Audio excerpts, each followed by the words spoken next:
Hello नमस्कार दर्शकों, झनक सीरियल में आप सभी का स्वागत है। आज के एपिसोड में जहाँ पे हम देखते हैं कि झनक जो होती है वह सेठ से लड़ रही होती है कि वह अनाज उस मूल्य में नहीं बिकेगी, वो और 1 रुपया नहीं लेगी, वो भिखारी नहीं है।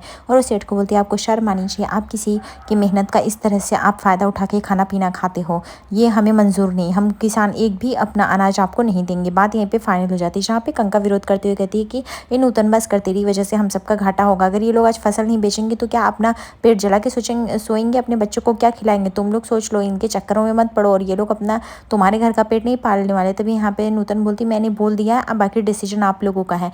मैं बस बोल सकती हूँ कि मैं जब कह रही हूँ आप लोगों से तो मैं इसका दाम दिलाऊंगी, मतलब दिलाऊंगी। बस 1 दिन का मोहलत दे दीजिए, मैं खुद गज जाके इसको फसलों को बेचूंगी और मैं पैसे लेके आऊँगी। इस सेठ की भी हमें कोई ज़रूरत नहीं, लेकिन आपको हम पे भरोसा करना पड़ेगा। और अगर आप लोगों को लगता है कि नहीं, आप लोगों को ये सेठ अच्छा दाम दे सकता है, इतने सालों से जो आप लोगों पे जुल्म करते आया है ताकि आप लोग बोल ना पाए, तो कर सकते हैं। हाँ, मुझे पता है कि गांव वाले भोले हैं, इसलिए ये सेठ जी के बातों में आ जाते हैं, लेकिन मैं ये सब कुछ मुझे पता है मार्केट स्टैंडर्ड, इसलिए मैं इसकी बातों में नहीं आऊँगी। मैं अपना फसल तो नहीं दूंगी, बाकी जिसे देना है वो दे सकता है। और मैं यहाँ से जाता, तभी यहाँ पे कंका बोलती क्यों तुम्हें नहीं देना? तभी यहाँ पे जनक बोलती है एक घर से 2 लोग क्यों जाएंगे, बुआ जी है ना। तभी लक्ष्मी बोलती है हाँ हाँ भाई, मेरे बच्चे तो भूखे हैं, मैं इस सेठ को मैं किसी भी रुपये में दे के चले जाऊँगी, नहीं तो बाद में वो भी नहीं मिलेगा, मेरा अनाज सड़ जाएगा। तभी यहाँ पे पराशर बोलता है क्यों सड़ जाएगा अनाज, क्या मैं तुम लोग का ध्यान नहीं रख सकता? तभी लक्ष्मी बोलती तुम अपने घर का ध्यान रखोगे कि हमारे? पराशर बोलता है कभी भी पराशर इन सबसे पीछे हटा है जो तू ऐसा बोल रही है, हमारे घर में इतना तो अनाज है। झनक बोलती हाँ इतना अनाज है कि हम सबका पेट पाल सकते हैं, हम एक दूसरे की सहायता तो मदद कर सकते हैं, और आज के लिए तो इतना कर सकते कि अपने बच्चों को भूखा नहीं रखेंगे। दूसरी तरफ हम देखते हैं कि यहाँ पे लाल अनाउंसमेंट करता है कि अनिरुद्ध और अर्शी की शादी की एनिवर्सरी के लिए मैं अपनी डियरेस्ट दीदी अप्पू दीदी और मैं अपने बेस्ट जीजू लालन को इनवाइट करना चाहता हूँ, प्लीज़ उनका तालियों से स्वागत करिए। उसके बाद यहाँ पे लालन और अप्पू जाते हैं स्टेज पर गाना गाने के लिए। तो उसका दोनों गाना शुरू करते हैं, और वह गाना रहता है एक प्यार का नगमा है, जहाँ पे यह सुनकर काफ़ी लोग एकदम मदहोश हो जाते हैं। और अनिरुद्ध भी उस गाने को एकदम प्यार से सुन रहा होता है, और वह कहीं ना कहीं झनक को मिस भी कर रहा होता है, क्योंकि उसको प्यार की बातें कहो तो सिर्फ उसकी झनक याद आती है। उसको सारे मोमेंट याद आने लगते हैं वो जो झनक के साथ स्पेंड किया रहता है, और फिर वो अपने माइंड को किसी तरह वहाँ से डाइवर्ट करने की कोशिश करता है। बट अप्पू और लालन इतना शानदार परफॉर्मेंस करते हैं कि मानो पूरे फंक्शन में रौनक छा जाती है। उसके बाद यहाँ पे अनिरुद्ध जो होता है वो सोचने लगता है कि उसको झनक के बारे में अब और नहीं सोचना चाहिए, लेकिन क्या करे, वो प्यार है इसलिए वह सोचने मजबूर हो जाता है। उसके बाद सभी लोग तालियों से स्वागत करते हैं, और ये फंक्शंस का यहीं पे द एंड होने वाला ही रहता है। तभी दूसरी तरफ हम देखते हैं पराशर बोलता है तुम लोग को चिंता करने की कोई ज़रूरत नहीं, इस सेठ ने हमारा बहुत ही खून चूसा है और अब नहीं चूसेगा, बस नूतन जो बोल रही सही बोल रही। तभी यहाँ पे कंका बोलती है तू पागल हो गया है क्या पराशर, तू जो कर रहा है वो पूरी तरह से गलत है। तभी यहाँ पे झनक बोलती है इसमें कुछ भी गलत नहीं है, और वैसे भी कंका दीदी आप तो मेहनत करती नहीं, आपको कैसे पता चले किसी की मेहनत का जब उसका रुपए न मिले तो कितना कलेजा कटता है। आप तो पूरा दिन मेहनत भी नहीं करती, आपका खाना आधे टाइम तो मैं ही बनाती हूँ, और आपको क्या है ना कभी घर पे रहती ना कुछ करती हैं, आपको कोई फैमिली भी नहीं, इसलिए जब देखो तो अपनी मौसी के यहाँ आती, सब कुछ तो मैं करके देती हूँ और पराशर करते हैं, इसलिए आपको शायद पता नहीं इनकी मेहनत का। जब पूरा रात दिन खटो और उसके लिए 2 रुपये मिले तो कैसा लगता है? 50 रुपये के अनाज के लिए 2 रुपये कौन देता है? मैं तो नहीं दूंगी पराशर, हमें नहीं लगता कि हमें इनको फसल देनी चाहिए। चलो गाँव वालों जिसे देना है वो रह सकता है, जिसे हमारे साथ देना चल देता है। उसके बाद सारे गाँव वाले अपने बोरी का अनाज लेके जाने लगते हैं। तभी सेठ बोलता है रुको रुको, मैं 2-3 रुपये बढ़ा के दे दूंगा। तभी झनक बोलती है अच्छा अपमान कर रहे हैं आप, हमें भिखारी समझे, गाँव वालों को आपसे ज़्यादा प्रायोरिटी है और वो उनको ज़्यादा जीने का हक है, उन्हें जो मन करेगा वो जिएंगे, जो मन करेगा वो खाएंगे, और हम आपके भरोसे नहीं है। अभी देखना जो कुछ लोग आके तुम्हें बेचते भी रहेंगे ना आज, जैसे उन्हें सच्चाई पता चलेगी तुम उन्हें ठगते हो वो भी बंद हो जाएगा, तो हम तुम्हारे भरोसे नहीं रहते, ठीक है हम जा रहे हैं। तभी यहाँ सेठ को गुस्सा आता है। दूसरे पराशर बोलता है मैंने सही किया ना नूतन उस सेठ से वो लेके, मुझे डर लग रहा है अगर मान लो हमारा अनाज नहीं बिका गज में जाके तो हम क्या करेंगे, गाँव वालों को क्या मुँह दिखाएंगे? नूतन बोलती डर क्यों रहे, हम तो किसी को प्रेशराइज नहीं किया है हमने। यहाँ पे पराशर बोलता प्रेशराइज नहीं किया, लेकिन गांव वाले हमसे तो सहमत है। नूतन तुम खामखा इन सब में पिस जाओगे, तुम्हारा नाम बदनाम हो जाएगा। झनक बोलती मैं इन सब से नहीं डरती, और आप तो इतना तो भरोसा रखो कि हम लोग कर सकते हैं। अभी देखने सेठ की अकल ठिकाने आएगी जब गांव से इसको कोई भी फसल नहीं देगा। वो गांव की मेहनत के लोगों जो भी किसान के मेहनत सबका मजाक उड़ाता है, ये कोई सही बात तो नहीं है। उसके बाद ट्रैक्टर में सभी लोग अपना फसल भर के लेके चले जाते हैं वापस। दूसरी तरफ यहाँ पे शुभ जो होता है वो बोलता है मैं एक सरप्राइज अनाउंसमेंट करने वाला, लेकिन उससे पहले मैं चाहता हूँ कि अर्शी और अनिया आए और वह अपनी वेडिंग एनिवर्सरी का केक कट करें और हम सब लोग जो है उनको बेस्ट विशेस दें। उसके बाद यहाँ पे अनिरुद्ध और अर्शी जाते हैं जहाँ पे केक आता है और वहाँ पे कट करने के लिए बोला जाता है। अर्शी भी काफ़ी खुश रहती है और अनिरुद्ध दोनों लोग मिलकर साथ साथ में केक कट करते हैं। शुभ और तनुजा भी बहुत ही हैप्पी रहते हैं। अर्शी अपने हाथों से केक खिलाती है अनिरुद्ध को और अनिरुद्ध भी जो होता है अर्शी को केक खिलाता है और दोनों एक दूसरे को हैप्पी एनिवर्सरी विश करते हैं।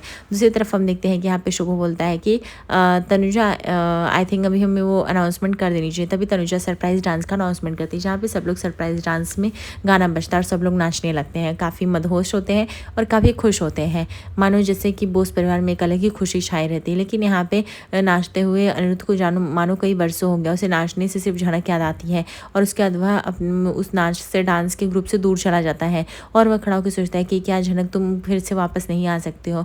तुमने मैंने कितना प्यार किया कि अपने दिल से चाहा, लेकिन तुम पता नहीं किस हालत में होगी, किधर होगी। तुमने ज़रा भी नहीं जानने की कोशिश की मैं कहाँ हूँ, कैसे हूँ और इतनी दूर चली गई हो कि पता भी नहीं है तुम्हारे। दूसरी तरफ यहाँ पे झनक भी जो होती कहीं ना कहीं अनिरुद्ध को महसूस कर रही होती है और वो बोली थी पता नहीं सर जी इतने सालों में कहाँ होंगे, पता नहीं वो मुझे याद भी रखे होंगे या नहीं, अब तो कुछ सब कुछ बदल गया रहेगा। तभी तो वहाँ पे अर्शी आती है और दिखती है जैसे अनिरुद्ध खोया खोया रहता है, वो अनिरुद्ध को गले लगा लेती है और बोलते हैं अनिरुद्ध थैंक यू। तभी यहाँ दूसरी तरफ हम देखते हैं कि नूतन यानी जो झनक होती है वो सोच रही होती है कि मुझे सर जी की अमानत भी लौटानी है, मैं उसको यहाँ ज़्यादा देर तक नहीं रख सकती हूँ, मून को मुझे उनके पास भेजना पड़ेगा। वैसे भी गाँव में सारी फैसिलिटीज़ भी नहीं है, मुझे कुछ ना करके मून को शहर तो भेजना ही पड़ेगा। तभी यहाँ पे हम देखते हैं कि पराशर आता है। पराशर बोलता है ओ नूतन किस चीज़ में खोई हुई हो। तभी यहाँ पे झनक बोलती नहीं कुछ नहीं। तभी यहाँ पे पराशर बोलता है नूतन एक बात बताओ, आज तक हमने तुम्हारे परिवार के बारे में नहीं पूछा, लेकिन आज मन कर रहा है पूछ लो, कहीं तुम उनको तो याद तो नहीं कर रही हो। तभी यहाँ पे झनक बोलती है ऐसी कोई बात नहीं, मैं किसी को याद नहीं कर रही हूँ, मैं सिर्फ अपनी मून के बारे में सोच रही हूँ। हमें लगता है कि हमें मून को बाहर कहीं शहर में भेज देना चाहिए पढ़ने के लिए, यहाँ पे तो कोई स्कूल भी नहीं है और इससे उसका भविष्य खराब हो जाएगा और वो पढ़ नहीं पाएगी। तभी यहाँ पे पराशर बोलता है वो मैं समझता हूँ, वैसे भी गांव की लड़कियों को जो भी कुछ पढ़ना लिखना आया है वो सब तुमने सिखाया है नूतन, तुम्हारी वजह से आज गांव की लड़कियां कुछ पढ़ पा रही बोल पा रही, इसलिए हम भी चाहते हैं कि हमारी बच्ची पढ़ लिख के आगे बढ़े। तभी हम देखते हैं कि वहाँ पे मून आती है और वो माँ कह के जाती है, वो झनक को लिपट जाती है। यहाँ पे पराशर देख के खुश होता है। उसके बाद वो बोलती है कि चलो माँ सोने के लिए नींद आ रही है। दूसरी तरफ कंका बोलते हैं अपनी बेटी का ख्याल भी रहता है कि नहीं, रात दिन काम करती रहती हो, जाओ उसको सुलाओ छोटी बच्ची को। तभी यहाँ पे नूतन बोलती है हाँ हाँ मैं जा रही हूँ, वो बस थोड़ा सा काम बाकी है। तभी यहाँ पे कंका बोलती कितना काम करती रहती हो, रात दिन सुबह शाम बस काम ही काम करती रहती हो, बच्ची को सुलाने का टाइम है जाओ सो। अरे मुझे पता है काम ज़रूरी है लेकिन रेस्ट भी तो करना है, ऐसे करोगी तो कैसे चलेगा, सेहत खराब हो जाएगी। तभी पराशर बोलता मैंने पहले ही बोला था कि नूतन मेहनती लड़की, लेकिन तुम ही नहीं समझा, तुम ही देखो शहर क्यों क्यों इतना काम कर सकती लेकिन तुमसे नहीं होता है। तभी कंका बोलती बस बस ज़्यादा भी काम नहीं करना है कि अपने शरीर को मार दे, हम जितना जीने के लिए खाते हैं और अपनी खुश रहने के लिए उतना तो सोचना चाहिए। अब पगली लड़की जा और अपनी बेटी को सुला दे, उसको भी टाइम हो गया। दूसरी तरफ हम देखते हैं यहाँ पे अनिरुद्ध की कॉन्फ्रेंस मीटिंग होती है जहाँ पे सभी की बैठक होती है और उस प्रोजेक्ट के बारे में सिलसिले में होती है जो कि सोमिलवाड़ी में यानी उस गाँव में वो लोग स्कूल या हॉस्पिटल्स खोलने वाले रहते हैं। जहाँ पे इस प्रोजेक्ट की शुरुआत होती है कि कुछ वहाँ पे दो उनके दोस्त यानी पार्टनर जो थे वो बोलते हैं कि हम उस गाँव में गए, हमने एनालाइज किया हुआ है, वो गाँव में कोई तो एक लड़का है आई डोंट नो बट नवयुवक है, वो हमेशा विरोध करता रहता है। शहर के बहुत सारे लोग वहाँ पे गए हैं, कुछ ना कुछ एस्टेब्लिश करने की कोशिश की है लेकिन हमेशा मना कर दिया गया है और आज तक वो लोग कुछ नहीं कर पाए हैं। तभी यहाँ पे उसका बॉस बोलता है लेकिन मिस्टर अनिरुद्ध मैं चाहता हूँ कि तुम ये करो, मुझे ऐसा लगता है कि ये काम तुम कर सकते हो, प्रोजेक्ट हमारा हो सकता है। अनिरुद्ध बोलता है मैं ट्राई तो करूँगा लेकिन मुझे उसका सिचुएशन देखना पड़ेगा। तभी यहाँ पे वो लड़का बोलता है कि सिचुएशन बहुत ख़राब है, गाँव वाले किसी शहर लोग को पसंद नहीं करते, ना उनकी एंट्री मनाही है ना उन्हें आने देते। इवन जब हम लोग गए तो हमें भी शक की नज़रों से देख रहे थे, तो हमने बहाना किया कि हम सिर्फ यहाँ पे नदी घूमने आए थे, बट उन्होंने उसके आगे कुछ भी नहीं बताया। हमें सिर्फ आधी इन्फॉर्मेशन मिली, इससे ज़्यादा कुछ नहीं। इनफैक्ट हमें ये भी इन्फॉर्मेशन मिली है कि वहाँ पे कोई एक लड़की है जो लोगों को पढ़ाती है, पढ़ाई के लिए बढ़ावा देती है। दूसरी तरफ हम देखते हैं यहाँ पे पराशर जो होता है नूतन को आवाज़ दे के आता है और बोलता है कुछ खाने के लिए है क्या। तभी यहाँ पे नूतन बोलती ठीक है मैं चुरमुरे लेके आती हूँ, आपको अच्छा लगेगा खाने के लिए। पराशर बोलते हैं कुछ भी है जल्दी से लेके आओ, बहुत भूख लगी है। आज पता है गाँव वालों के सामने कंका मैडम लड़ गई तुम्हारे लिए कि तुम इतना सब कुछ करती हो। तभी यहाँ पे झनक बोलती है आज तक मुझे कंका दीदी नहीं समझी, कब सामने रहती हो तो इतना लड़ती हैं और पीठ पीछे मेरे लिए इतना स्टैंड लेती हैं। पराशर बोलता है कंका है ही ऐसी, उसको कोई भी समझ नहीं पाता है, वो कब मुंह फुला ले कब तुम्हारे लिए लड़ ले, कुछ कहा नहीं जा सकता है।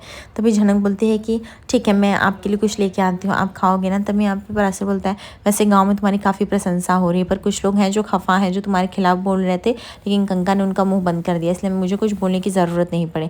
तभी हम देखते हैं कि यहाँ पे जय बीरू भी आ जाते हैं और मंगल भी पराशर को बुलाते हैं। पराशर बोलता है देखो अभी ये लोग भी आ गए, ये लोग भी भूखे होंगे। तभी यहाँ पे झनक बोलती ठीक है मैं आप सबके लिए कुरमुरे लेके आती हूँ और चले आते। तभी यहाँ पे पराशर बोलते हैं कोई न्यूज़ देने आया हो क्या तुम लोग। वो लोग बोलते हैं हाँ हमने उस दिन है। दूसरी तरफ यहाँ पे अनिरुद्ध बोलता है ये ज़्यादा डिफिकल्ट नहीं, बट हाँ इफ़ अगर हम चाहेंगे तो मैनेजेबल होगा तो कर सकते हैं। लेकिन यहाँ पे दूसरा क्लाइंट बोलता है ऐसा बिल्कुल भी मैनेजेबल नहीं है। इनफैक्ट सर हमने वहाँ पे जाने की कोशिश की, हमने वहाँ के लोगों को भी इधर उधर बातें की, तो वो लोग बोले कि वो शहर के लोगों का कुछ भी ऐसा नहीं चाहते, वो अपना डेवलपमेंट खुद से कर सकते हैं, ना ही उन्हें किसी के भरोसे रहना है। और दूसरा जो कंपनी का मेंबर रहता है वो बोलता है कि हाँ सर, इनफैक्ट मैंने तो कितनी बार कोशिश किया है वहाँ से बात करने की, लेकिन वो लोग ना बात करने को भी रेडी नहीं होते। इवन किसी शहरी को अपने गांव में भी नहीं टिकने देते, उन्हें कोई भी हॉस्पिटल वगैरह नहीं चाहिए, इवन पुलिस की भी नहीं चलती वहाँ पे, क्योंकि वो लोग पुलिस को कुछ नहीं समझते। दूसरी तरफ वो लोग बताते कि शहरी लोग आने वाले हैं और इस बार शहरी लोगों से वो सेठ मिला हुआ है। तब ये सुन लेती है नूतन यानी झनक को, बोलती क्या हुआ, तुम लोग क्या बातें कर रहे हो, क्या मैं ये बातें जान सकती। पराशर बोलता है कि उसको बोल दो, पता मिलने से क्या होता है, हम नहीं उसको यहाँ पे अपनी माटी को बेचने नहीं देंगे। तभी यहाँ पे झनक बोलती है बात क्या है। तभी यहाँ पे पराशर बोलता है वो सेठ उन लोगों से मिलकर उनकी मदद कर रहा है, उन शहरी वालों को यहाँ पे श्रेय दे रहा है। आज तक जितने शहरी वाले आए सिर्फ नुकसान हुआ है, आज से कितने सारे शहरी वाले आए हैं यहाँ पे कुछ ना कुछ, लेकिन हमने नहीं करने दिया है, क्योंकि वो हमारी ज़मीन भी बेच देंगे, हमें भी बेच देंगे और हमें पता नहीं चलेगा। तभी यहाँ पे झनक बोलती है मैं मानती हूँ शहर वाले गलत, लेकिन एक शहर वालों की वजह से आप सबको तो गलत नहीं कह सकते, क्या पता ये सही हो। पराशर बोलता है ऐसा हो ही नहीं सकता है। दूसरी तरफ ऑफिस का दूसरा मेंबर बोलता है कि सर हमने पूरी कोशिश की, हम तो वहाँ पे स्टे करना चाहते थे, बट उन लोगों ने हमें स्टे नहीं करने दिया। तो मुझे लगता है जब हम लोग जाएँ तो फुल पुलिस प्रोटेक्शन लेके या फिर कुछ लेके जाएँ, एंड वहाँ पे पुलिस की तो चलती नहीं, तो हम उससे भी परे हैं, हमें अपने तरीके से हैंडल करना होगा, हमें कुछ गाँव के लोगों को ऐसे कन्विंस करना होगा। वैसे एक गाँव का है, पता नहीं उसको सेठ बोलते हैं, वो थोड़ा सा ठीक लगा, वो इन्फॉर्मेशन देने में ठीक है। अनिरुद्ध बोलता है हम जाएंगे, उन लोगों को समझाएंगे कि ये गवर्नमेंट फंड है और गवर्नमेंट फंड से सिर्फ उनका नहीं हमारा भी भला होगा, और इन्हें सोचने पर मजबूर कर देंगे हम लोग। दूसरी तरफ यहाँ पे झनक बोलती तो क्या हुआ, अगर ऐसी बात है तो हम लड़ेंगे, अगर वो सेठ उनके साथ है तो क्या हुआ, हम जाएंगे, हम पुलिस में अपील करेंगे, अपनी रिक्वेस्ट डालेंगे। तभी यहाँ पे पराशर बोलता है ऐसा कुछ भी नहीं होता है यहाँ पे। तभी झनक बोलती इतनी तो मैं पढ़ी लिखी हूँ, अंग्रेजी हिंदी पढ़ लेती हूँ, यहाँ पे शिकायतनामा दर्ज होता है ना सरकारी दफ्तर का, हम डाल देंगे कि हमारी ज़मीन शहर वाले ज़बरदस्ती छीनने की कोशिश करें, इतना तो हम कर ही सकते हैं। पराशर बोलता है तो उससे क्या हुआ, ये तुमको क्या लगता है ये उन लोग की चाल है, इसमें कोई सरकारी अफसर फंसा होगा तो। तभी यहाँ पे झनक बोलती सब लोग तो एक जैसे नहीं होते ना। दूसरी तरफ यहाँ पर अनिरुद्ध का बॉस बोलता है कि मिस्टर बॉस मुझे तुमसे बहुत उम्मीद है, मुझे पता है कि तुम इस चीज़ को बहुत ही अच्छे से सलीके से समझोगे और इसे सफल भी करोगे, बिकॉज इफ़ अगर हमें फंड्स लौटाने पड़े तो वो भी इंटरेस्ट के साथ, जिसमें हमारा काफ़ी घाटा होगा, and we don't want that. तुम्हें जाना है वहाँ पे, गाँव की सिचुएशन को समझना है और होपफुली वहाँ के लोगों को कन्वर्ट करना है।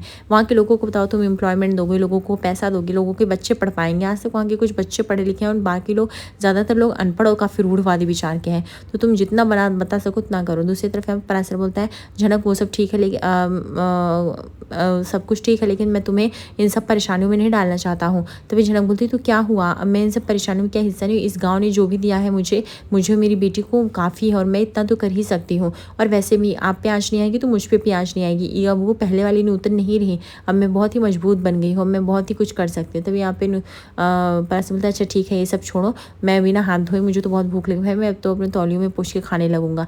उसके बाद यहाँ पे झनक बोलती है कि आप परेशान मत होइए, मैं आपका साथ दूंगी, सब कुछ काम हो जाएगा। तभी यहाँ पर ऐसे बोलता है ठीक है तुम हो नूतन तो मुझे कोई चिंता करने की बात नहीं है। आगे एपिसोड पे से बने रहिए, दर्शकों लाइक और सब्सक्राइब करिए फॉर मोर अपडेट्स। धन्यवाद।